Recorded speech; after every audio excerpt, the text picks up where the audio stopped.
Hello there, and welcome back to coverage here of the Innistrad Championship. Marshall Sutcliffe with Paul Cheon. And Paul, heading into our last round of Historic for the day here, we've got two players with an exceptional record. They are sitting at 9-1. And on the left, you've got Tim MacSaveny, who, man, you know, he fancies himself a limited player. He picked up Dimir Control, not one of the most popular archetypes here in Historic, and is just running the tables at 9-1, but he is going to face a mighty foe here with Yuuki Ichikawa. Yuki's playing a really cool deck as well. This is Golgari Food, but you and I, Paul, decided to call it the Golgari Rot Farm because of all the different animals here. We've got geese running around, there's squirrels.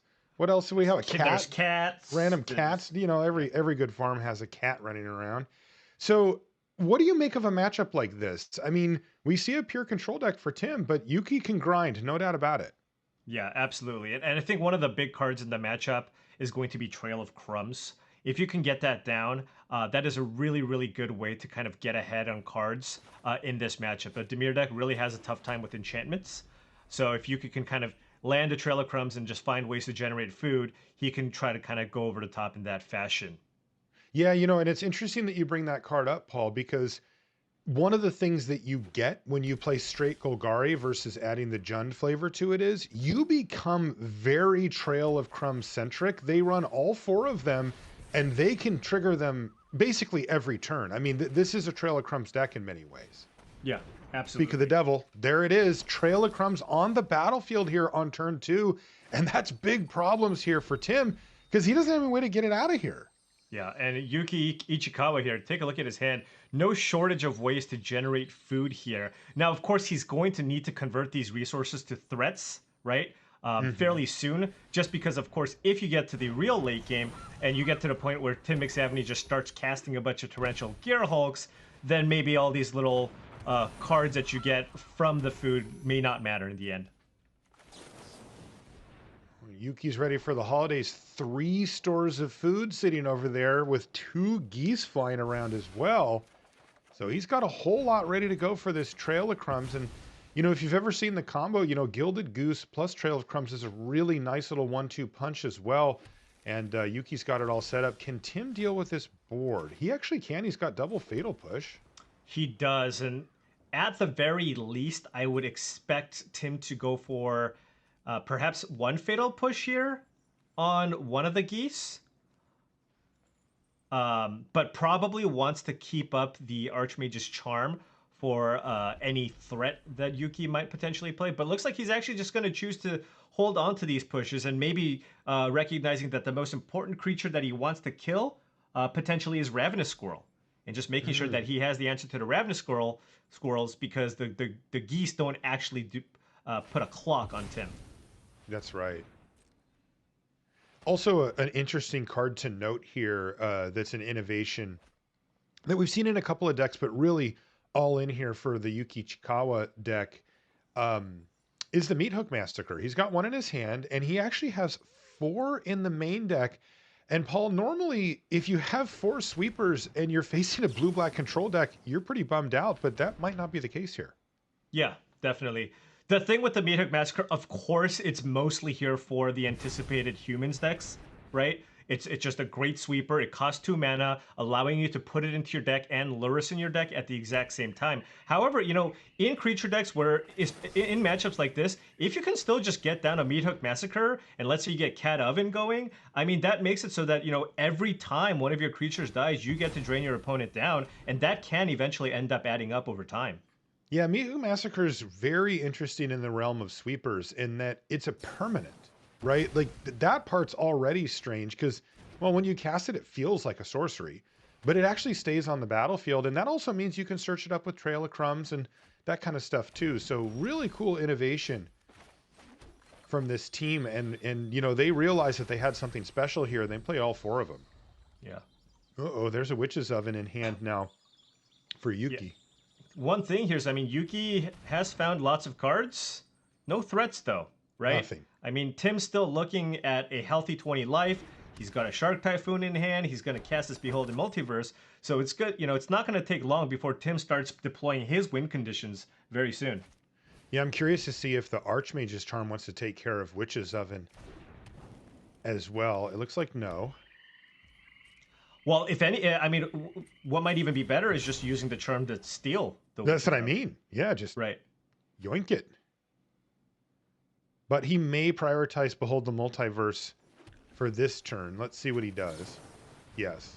Yeah, because until you find the cat, the oven is not that big of a deal, right? I mean, it's in play, but until you find the Cauldron Familiar, it's not a threat that you absolutely have to deal with at the moment. Interesting stuff, because as you mentioned, Yuuki has done a lot of things, right? Used up mana, got cards in the hand, developed the board. But look at this, the Hardcast Shark Typhoon at the first moment possible here for Tim MacSaveny. He's just going for it. Color me slightly surprised. Color me impressed, Paul. I like this. He's like, look, you're not gonna, I'm at 20. All I have to do is untap with these two Archmage's Charms. What are you gonna do? Yeah, I mean... He's not dying this turn. That's true. I mean, Yuuki did find a familiar. And he does have multiple ovens here, so that's...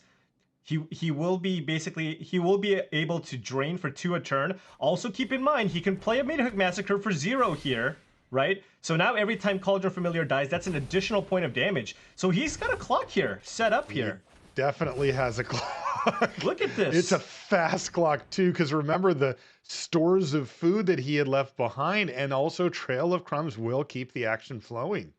Right. However, Tim, on his side of the battlefield, he's got double Archmage's Charm. So he can steal both of the Witch's Ovens that's going to be in play here, May 2/3/3 flyers, and stop the Cauldron Familiar shenanigans from Yuuki Ichikawa. Annoying Soul Guide Lantern here for Tim. Now, it isn't relevant just yet, but we know that he is playing a torrential Gearhulk build of Dimir, and that could mess with the future value he may get. But right now, the name of the game is Shark Typhoon, and Tim's just hoping to get to untap in some type of relatively stable board state, and then start doing some damage with some sharks in the air. You know what else is interesting here, Paul? Yuki's a little Meathook Massacre flooded, to say the least. He's drawn 3 in the Dimir matchup, but we could easily see him sweep away some sharks with the next couple of these. Yeah, no, like, he's got a lot of mana. That's definitely on the table here. But I mean, you can see the work that this Trail of Crumbs is doing, right? With the just sheer number of cards that Yuki's able to go through here, I mean, he probably will be, be decently set up here to find a third Witch's Oven potentially. And Tim wastes no time whatsoever. He knows these Witch's Ovens are the problem. Puts Archmage's Charm on the stack, stealing one of the Witch's Ovens, and he will do it to the other one as well. Oh, man. He was trying to decide if he needed to do it right then, but he didn't. Yeah, and he's, he's just going for the tap out control strategy here. Running up both charms, stealing both ovens. So Yuuki now needs to find another oven here to get kind of his burn engine online. You know what? Tim needs to find a draw spell here pretty soon, because he's going to lose these sharks, right? Like, the Meathook Massacre Volume 2 is going to come down, and it's going to do some work here. Yeah, I mean, fortunately, Tim's draw for the turn was a third copy of Archmage's Charm. Yeah. So that's going to be really great. Not only does it give him potentially just those 2 cards, but also just the ability to steal a third Witch's Oven if Yuuki happens to find it. Yeah, Tim seems to have been sitting on those charms as counter spells for the most part, but yeah, you do what you got to do. Yeah, I mean, we still have a cat in the yard. Yuuki can now sack a food, return to familiar, and look at the top 4 cards after wiping the board. That's right. There's a Meathook Massacre. Now, it's only going to gain life here for Yuuki, but critically, it just takes away the threats, right? I mean, the real threat's still there with Shark Typhoon, but torrential Gearhulk off the top. But don't forget about the Soul Guide Lantern. Yep, exactly. There's a Soul Guide Lantern in play, so We're mostly just looking at a 6-mana 5/6 flash creature, which will put some pressure. If Tim really wants to get that Soul Guide Lantern off the battlefield, he can attempt to steal it and target the Soul Guide Lantern, which would force Yuuki Ichikawa to sacrifice a Soul Guide Lantern. But then he'll have a Charm in the yard that he can cast with that Torrential Gearhulk he has in hand. Also interesting to note, the Witch's Oven can totally sack the Gearhulk for 2 food and provide a pretty significant life total boost if Yuki's plan is to just chip like this. It's kind of interesting. We could see it. Oh, man, and look at this. A 3rd Trail of Crumbs. I mean, once this resolves, it's just... you're going to have to try to win the game quickly here. I mean, you do have a Shark Typhoon in play, so it doesn't take a lot. Is he forced to just run the Gearhulk into the... Like, just get no value Gearhulk? He could, just to try to put some pressure here, right? Right, just go Gearhulk, force you to sack. Start, right, turn something sideways here. He is going to run it out. And with all the mana that he has access to, remember, he does have a Castle Vantress in play as well. Right, so. Good point, Paul. So yeah, we could see some upkeep stuff at some point here as well. So there it goes. Torrential Gearhulk hits the battlefield. No target left for it. Shipwreck Marsh is the draw step, but here we go. Attack for 5. Huh. And the Familiar is actually going to block. Yeah. Yeah, I'm not sure that attack accomplishes a whole lot, as there was a tower in play, and Yuki's probably incentivized to just do this interaction anyways. Right. With the tower and the Trail of Comes and trying to find permanence. Yeah, no, you're right, Paul. That was probably an inevitable sequence, regardless of the attack or not. So you just kind of tapped your Gearhulk. And I mean, look, we have the cool Shark Typhoon that resolved, but now Yuki, just flexing the power of Trail of Crumbs here, now has found 2 Ravenous Squirrels and has a Phyrexian Tower as something to sack, along with the food and a Gilded Goose on the battlefield. And of course, Ravenous Squirrel. Tim just needs to draw cards with his charm, right? Yeah, he was saving it for the Lurrus, and you can see why. That's really important. But boy, Tim's just begging the top of that library. Get that Castle Vantress thing going, and if he can find a couple of card draw spells, he may be right back in this game. Yeah. And now with Tim with 0 cards in hand, I think Yuki really wants to see if he can find a Witch's Oven here. And get these Trail of Crumbs going. God, he's just ripping through his library here. So much value. He finds a goose, a land, and another land. Down to 7 is Tim.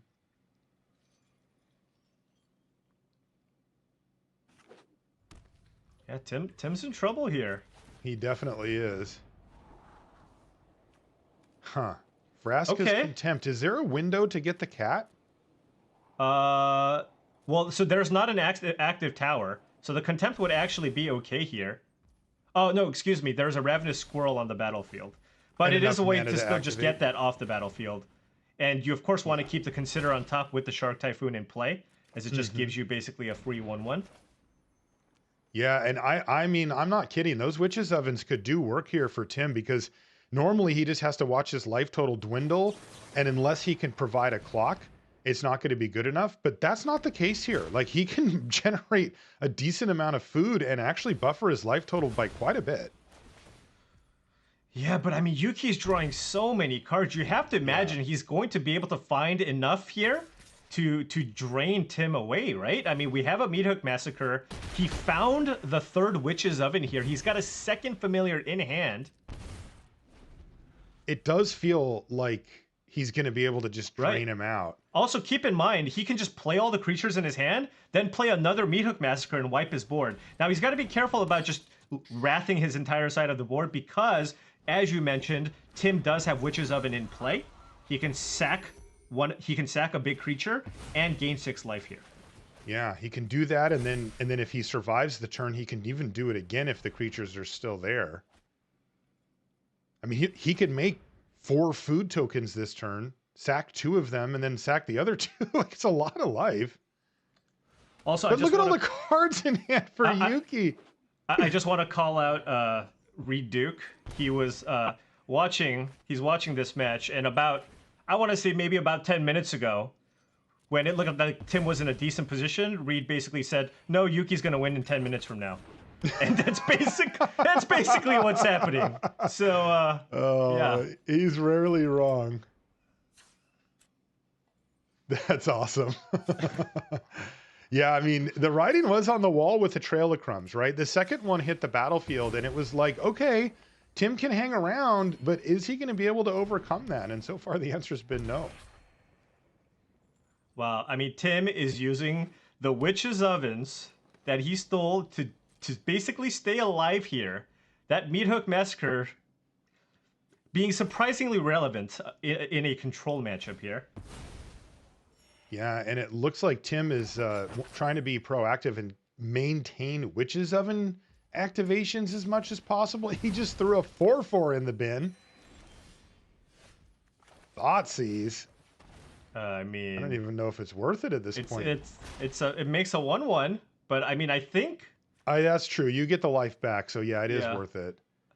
I think this is pretty close to over here.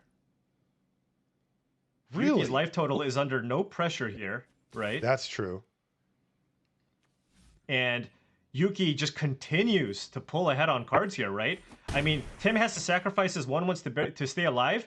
Yuki, at the same time, is just drawing 3 cards a turn here with this Witch's Oven plus Ravenous Squirrel interaction.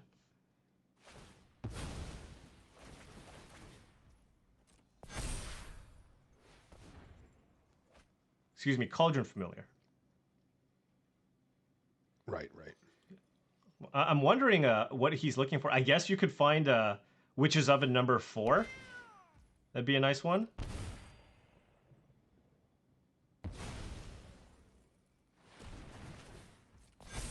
I know that Tim plays 2 copies of Shadow's Verdict. Ooh. Is that a thing? That would be very good. That could be a game changer here. That could, although I don't know. I feel like Yuki's just going to find so many cards here regardless. Right. Right? Doesn't get rid of the Trail of Crumbs, does it? It's Yeah, really been the problem. exactly. Triple trail.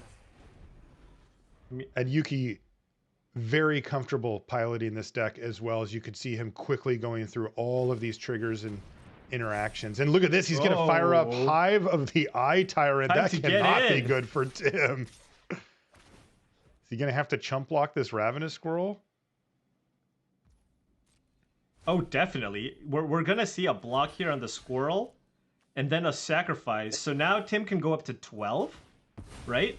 But we're taking 5 here, going to 7. And then we just play a creature and then a Meathook Massacre to wipe the board. And that should be it. Yeah, I mean, Tim actually has a food left over, so he could sack all 3 of these. Oh, so he can go to 15. Right. Okay. Does that keep him? I mean, even then, it just feels like the type of thing where, you know, okay, you get a draw step. Enjoy.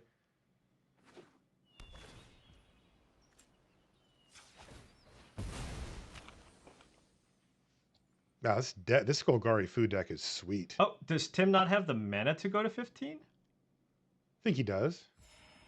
Well, he's at 7 now. He can just go to 10. Well, I mean, he took. Oh, sorry. He took a ton. Correct. 3. He can't play. He can't go big enough with the.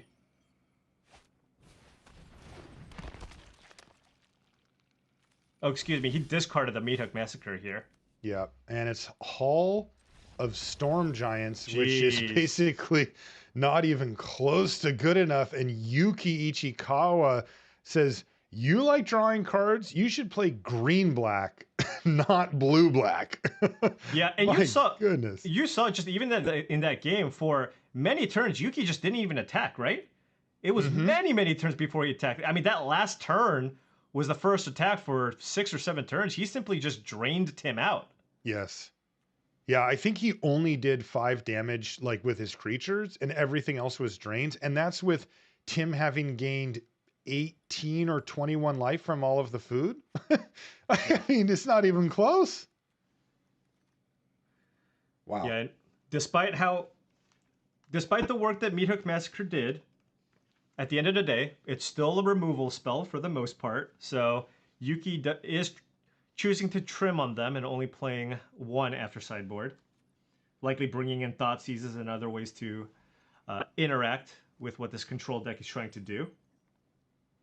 Yeah, it looks like both players had that idea. 2 Thoughtseize in for Tim and 4 in for Yuuki.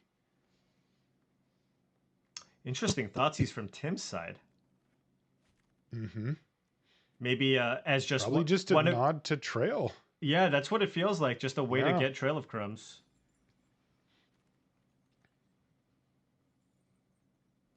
He's also beefing up with 2 more Shark Typhoons, and then you love to see it, the Scarab God coming in. Scarab God is a nice one for sure. Although I see 2 Typhoons coming in and 2 coming out, so I. Oh, you're right. Is it 2 total or? Maybe he brought in his lucky Shark Typhoons and boarded out the unlucky ones. Is he starting his unlucky Shark Typhoons? Yeah, you don't want to lead with your best foot. That seems kind of a spew. I don't know. No, you only bring them in if you really need them. You know? Oh, sure, right, yeah.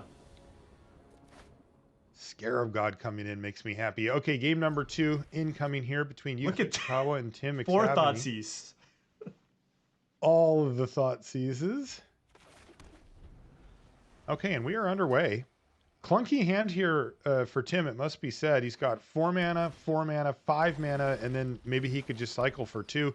Draws another 5-drop, though it is a powerful one with Shadow's Verdict. Yeah, and that's the really nice thing about this Golgari food deck. It almost never gets clunky hands, right? Because you've now kind of built your deck. You added the 4 squirrels. You built a deck around Luris, so you just have a really lean deck here that has extremely consistent draws every single game. Yeah, we see that once again from Yuuki here.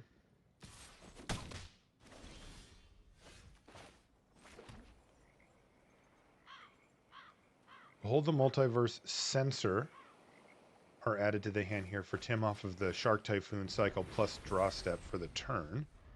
And he's just going to put Behold the Multiverse into Foretell. No big pressure just yet, just Cauldron Familiar chipping in for 1. So players still establishing their positions here early in game number 2. Now, if Tim can just ensure that he hits his next few land drops, I mean, this Shadow's Verdict, at least with the hand that Yuuki had, it's going to be pretty brutal. Definitely. There's Deadly Dispute, and that's going to put the Cauldron Familiar into the graveyard, which is kind of where you want it to be. Sensor's going to get cycled. Is there a land here? Yes, there is. His Fabled Passage into another Sensor. Whew, that's a sigh of relief for Tim for sure, right? That's one of those hold your breath moments. As a control player, you know, you're like, you don't want to miss that land drop there. Yeah, absolutely.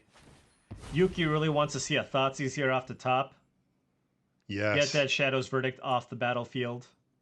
He's drawn 6 lands this game. We've seen no Trail of Crumbs. It's another land. Wow. Kind of flooding out here for Yuuki. Yeah, and if you're Yuuki, you're probably mindful of the fact that Shadow's Verdict is a card from Tim's side. So you might see him just choose to pass. And if there is a sweeper here from Tim's side, you can at least sack. Excuse me, you just don't want to overextend here, and then you know, just make a food here with the Gilded Goose instead. I don't know if playing an extra cat here will move the needle all that much. You can see Tim's priorities as well. He fires off Memory Deluge. He could have used Vraska's Contempt, but he knows he wants to get to that Shadow's Verdict. So hitting the land drop is more important because that'll sweep up everything anyway, and he can save the Contempt for something else down the line. Yeah. Additionally, Yuuki can use Ravenous Squirrel's ability to sack one of his creatures here. Yeah, there's also a Phyrexian Tower now for Yuuki. So he's got his sack outlets online. And Tim choosing to wait for a better opportunity here, it looks like. Oh boy, playing with fire here. Oh, I see. Oh, he just nice. wants to take the squirrel. Okay. And this basically is a way to force Yuuki to continue to develop his board and make a future Shadows Verdict better, or even just start smashing with a squirrel of all things. Nice, and he can sacrifice the squirrel to itself here. So Tim can't actually steal it and still draw a card. Ooh, that was nice. So I wonder if Tim's happy with that, right? He got it off the board. But he didn't steal it. But he didn't steal it. Like, it wasn't. But he did basically use the charm as a way to wipe the board. Yeah, right? yeah. Oh, and there's the thought seize. But now, there's not much left for a Shadows Verdict anyway. Curious if he's just going to end up taking the Scarab God, because it's going to come down next turn. And I don't know if Yuuki has an answer, right? yeah. Oh, he does have the Soul Guide Lantern, so like he can mitigate it, but that's not a permanent. Yeah, he took the Scarab God. Yeah, he's like, nope. He's like, I haven't played against this card since Amonkhet, but yeah, I don't want to start again. And now he's going to play the Lantern after the fact. Take away Memory Deluge. Good sequencing here from Yuuki.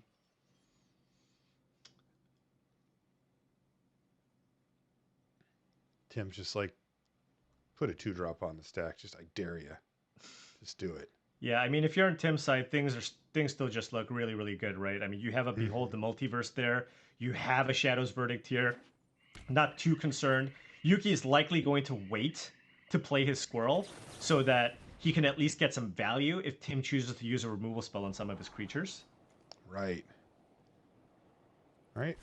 Hall of Storm Giants and an Archmage's Charm. And he's going to take just the charm. He did end up with another land anyway. Wow, there's Ritual of Soot as well.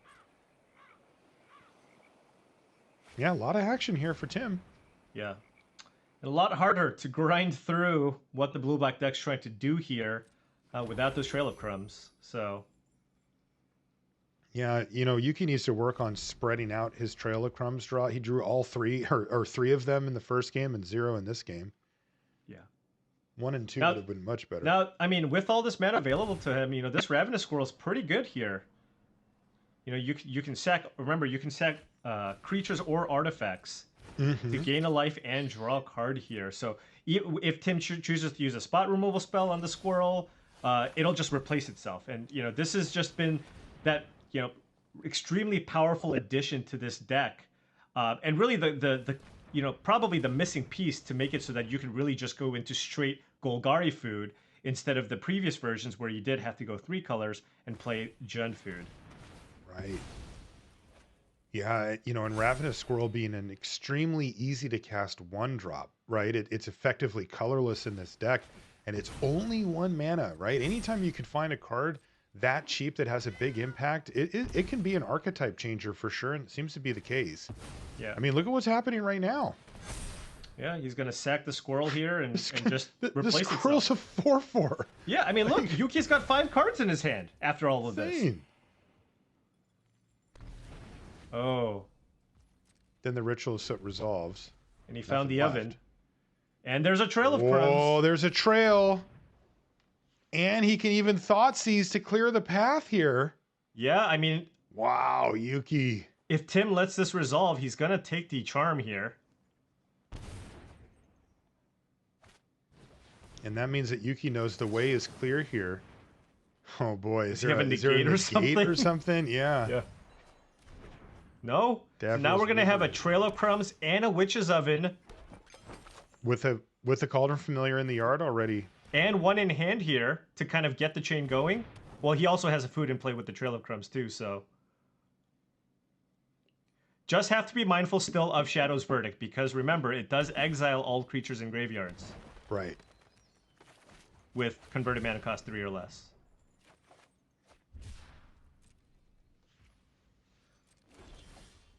Oh, that's not terrible, right? You Thought Seize the cat, and then you Shadow's Verdict? Oh, just run it out? Yeah, well, take I mean, away you need to find a way to shut off this engine, right? Definitely. Huh, he took the squirrel.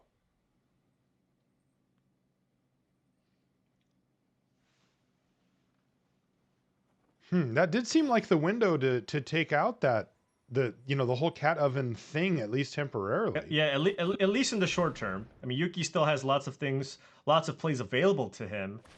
But now, I mean, even if he goes for the Shadow's Verdict, Yuuki still has a cat in hand to just get that chain going again with the Trail of Crumbs.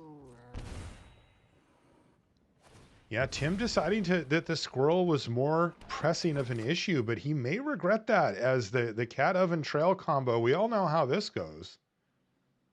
It's just going to be a steady stream of cards in the hand for Yuuki, and frankly, Tim's life total is getting low. He's at 9. The drains. The drains. It adds up. We've all seen it. And there's the one of Meathook Massacre. So now we're gonna have a Meathook Massacre again for 0. And that Cauldron Familiar. So now every cycle, that's 2 damage instead of just 1. Yep, that's huge. So there's the familiar that Tim left in hand, and down to 7 goes Tim. And I mean, I know how this goes. Right? I've been on the bad end of this. Yeah. It's not fun. Is he actually going to be able to resolve this here? Is there not a Phyrexian Tower? There is a Phyrexian Tower. So Davriel's Withering is not going to do it.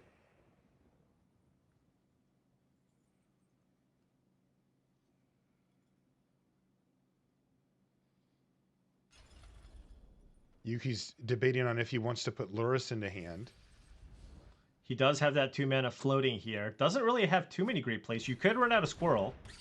And you do have the mana available to still sack the Squirrel if Tim has a removal spell. He does know about, of course, the Vraska's Contempt in Tim's hand. Mm-hmm. But man, just the ability for this Golgari deck to grind all of this removal. I mean, Tim drew so many cards this game. Yeah. And Yuki's the one with more lands. Yuki's the one with more permanents.